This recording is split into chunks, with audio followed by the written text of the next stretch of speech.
माता भी हूँ और पितामह भी हूँ। तो इसमें ही माता पिता दोनों का भी उल्लेख आया हुआ है। दूसरा प्रश्न ये पूछा था, माता के रूप में श्लोक में किसका उल्लेख आया है?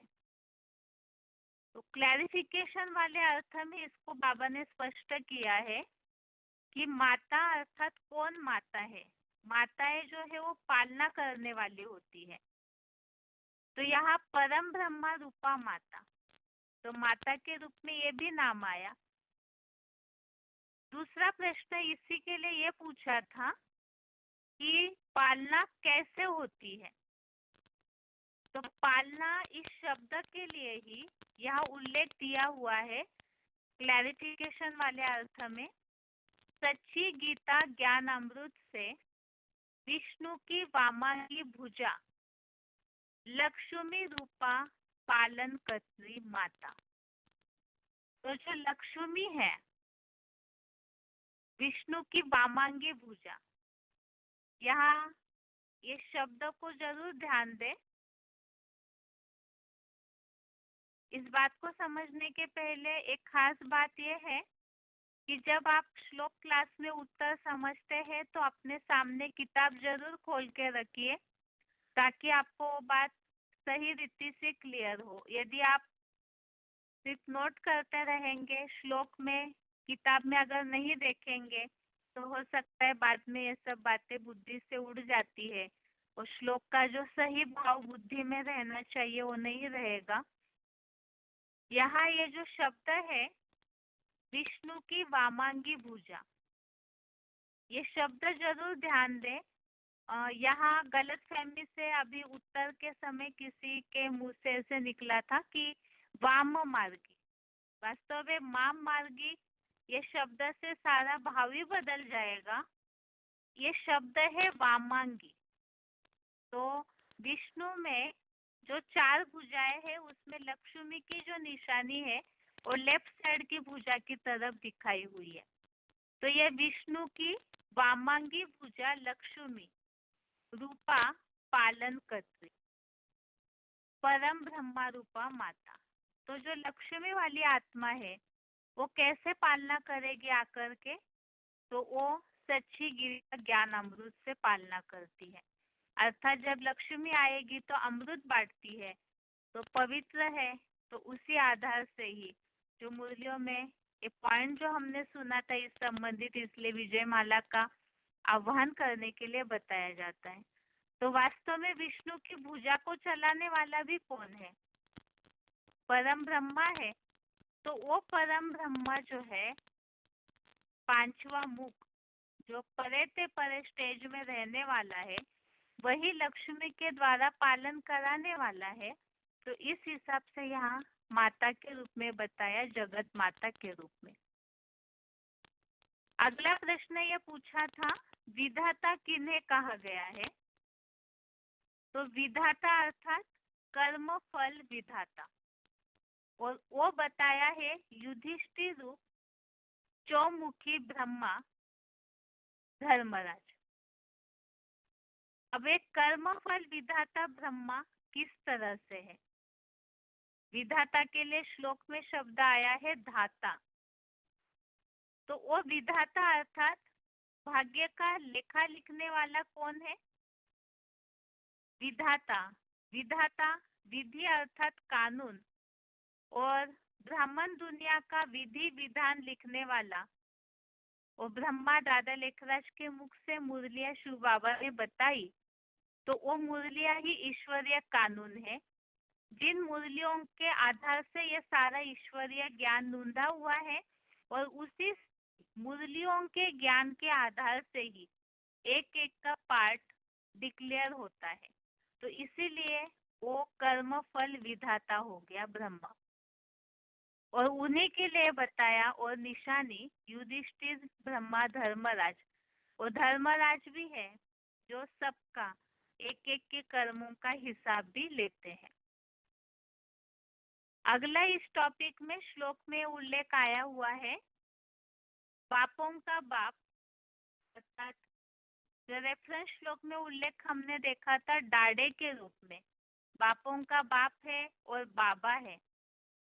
तो ये धर्म पिताओं का भी बापों का बाप, धर्म पिता है तो अपने अपनी जनरेशन, अपने अपने जो धर्म की जनसंख्या है केवल उनके बाप है। और उन धर्म पिताओं का अर्थात जो बाप है उन बापों का भी बाप अर्थात बाबा। तो पॉइंट पे हमने ये बात समझी थी वीसीडी के, धर्म पिताओं को सिर्फ बाप कहा जाता है, सुप्रीम भी उन्हें नहीं कहते और ना उन्हें बाबा कहा जाता है। बाबा आदम के रूप में केवल वो जगत पिता की ही मान्यता है। तो वही जो सारे सृष्टि का बीज है वही बाबा भी है अर्थात पितामह भी है। इसी तरह से अगला जो पॉइंट है, जानने योग्य पवित्र ओंकार त्रिमूर्ति शिव बाबा। तो अ उ म ये तीनों मूर्ति का रचनाकार, उन्हें चलाने वाला। ओमकार के लिए तो काफी मुरलियों में बाबा स्पष्टीकरण देते हैं। यहाँ जो हमने एक पॉइंट समझा था, जो सिखों में उल्लेख आता है, एक ओमकार, सतनाम, निराकार, निर्भय, तो ये उल्लेख उस एक के लिए है जो तीनों मूर्तियों का चलाने वाला भी है, रचनाकार भी है और साथ ही में वो निर्भय है, किसी से उसका वैर नहीं है। तो वही निर्भय होने के कारण सदा विजयी है, उसकी कभी हार कोई भी युग में नहीं होती है। तो वो जानने योग्य पवित्र ओंकार, क्या जानना है? तो उनका स्वरूप है कि ओंकार निराकार, सतनाम, निर्वैर, निर्भय है। और ऋक, साम, यजुर्वेद मैं हूँ अर्थात वैदिक धर्म ग्रंथों का ज्ञान भंडार। तो इस पॉइंट को जो स्पष्ट किया था मूर्ति में बाबा ने, ये बताया है उसमें, जैसे रचनाकार के रूप में गीता जो है सबसे मुख्य शास्त्र है, तो वो गीता शास्त्र का रचनाकार भी व्यास प्रसादात कहा जाता है। और दूसरी बात, गीता के बाद जो निर्माण हुए हैं वेद, तो उन वेद शास्त्रों का रचनाकार भी वेद व्यास कहा जाता है। अर्थात ये याद का तेज पीने वाला जो काश्यप है, वही कपिल मुनि जो सांख्य शास्त्र का प्रणेता भी है, उनके द्वारा ही यहाँ सारे शास्त्रों की नंबरवार रचना होती है। जो बताया, वेदों के बाद आरण्यक बने, उनके बाद शतपथ ब्राह्मण, फिर आरण्यकों से उपनिषद आए, उससे पुराण आए, ऐसे शास्त्र धीरे धीरे बनते गए। और वो सबका जो इस सृष्टि पर सदा कायम है शिव बाबा, वही ज्ञान का अकूट भंडारी है, वही सबका ये जो वेद है उनका भी रचनाकार है। और वही यहाँ संगम युग में बाप टीचर सदगुरु एक ही रूप में पाठ बजाता है, वही परे ते परा, परे रहने वाला परम ब्रह्म भी है अर्थात यहाँ संगम युग में शिव बाबा। इस तरह से भगवान के स्वरूप के वर्णन वाला ये अगला श्लोक हमने समझा था और पॉइंट्स के साथ अभी इसको स्पष्ट समझा। और अभी है दूसरे अध्याय का 15वां श्लोक, अध्याय 2 का श्लोक नंबर 15। इसमें ये प्रश्न पूछा था, आत्मिक स्थिति से क्या फायदा होता है? तो 15वें श्लोक में उल्लेख आया है, आत्म ज्योति में एकाग्र व्यक्ति अवश्य ही अमरत्व के लिए योग्य बनता है। तो जितना आत्मिक स्थिति में रहेंगे उतना अमर बनते हैं। इसमें जैसे कि पॉइंट हमने समझा था, पहले श्लोक के प्रश्न क्लियर करते हैं। दूसरा प्रश्न ये पूछा था, धैर्यवान पुरुष के लक्षण।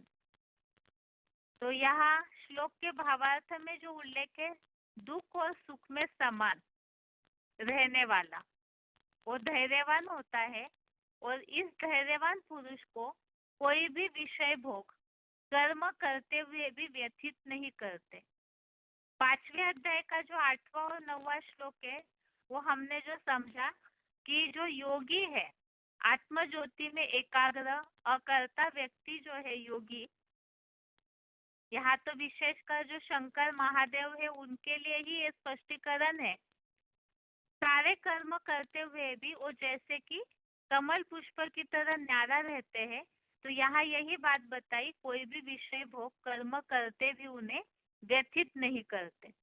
और ऐसा ही आत्म ज्योति में स्थिर व्यक्ति अवश्य ही अमरत्व के लिए योग्य बनता है। इस संबंधित जो हमने पॉइंट समझे थे उसमें बाबा ने बात बताई कि जो आत्मिक स्थिति वाला व्यक्ति है तो उनको कोई भी दुख सुख में वो परेशान नहीं होता, एक रस रहता है।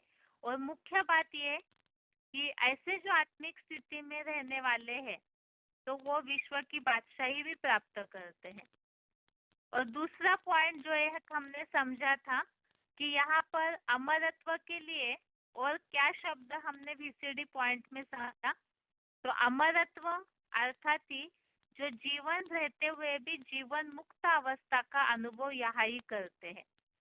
स्वर्ग की बादशाही का मतलब ही क्या कि वो यहाँ ही जीवन मुक्त अवस्था का अनुभव करते हैं, जिसके लिए बाबा ने ये बात बताई पॉइंट में कि वो कालों का महाकाल है, तो कैसी भी स्थिति परिस्थिति आए लेकिन वो अपने आत्मिक स्थिति में इतना टिका हुआ रहता है, भूकंप आए जमीन फट जाए लेकिन वो भयभीत नहीं होगा।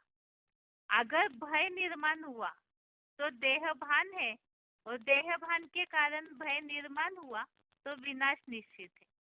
लेकिन वो निर्भय है, आत्मिक स्थिति में इतना एकाग्र रहता है क्योंकि भयभीत हुए आपकी याद आएंगे, लेकिन आत्मिक स्थिति में इतना एकाग्र है कि वो भयभीत नहीं होता और इसीलिए ही वो काल को भी जीत लेता है।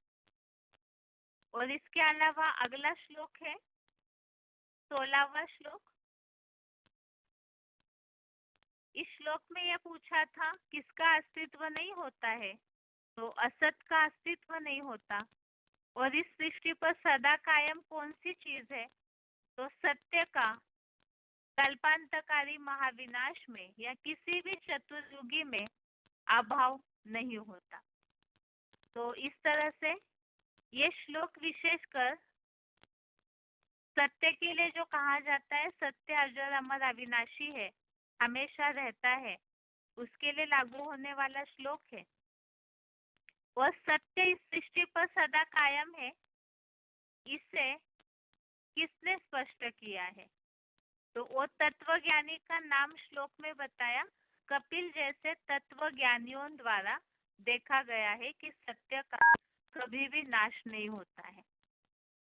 और ये श्लोक विशेषकर 16वां श्लोक जो है, ना सतो विद्यते भाव ना भाव विद्यते सत, ये श्लोक विशेषकर सत्यता के लिए ही लागू होने वाला है।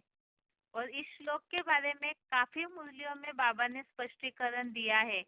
जैसे विधर्मी जितने भी आए वो इस सृष्टि पर अर्थात भारत में ज्यादा समय टिक नहीं पाए, उसका भी कारण उन्हें भागना इसलिए पड़ा कि सत्य जो है वो टिका रहता है, अडिग है, और असत्य जो है उन्हें भागना पड़ता है।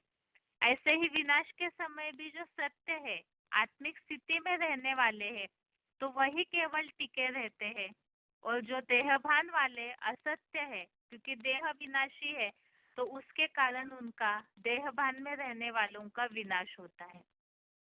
तो ये श्लोक विशेषकर इसी बात के लिए है। और सर्विस फील्ड में भी भगवान की प्रत्यक्षता के हिसाब से भी इस श्लोक को बता सकते हैं।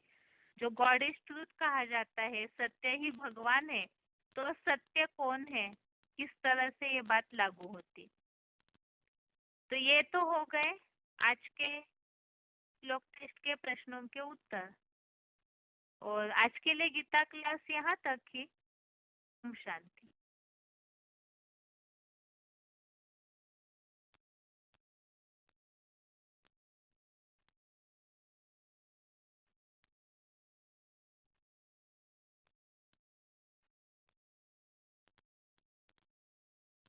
Thanks for using WebEx.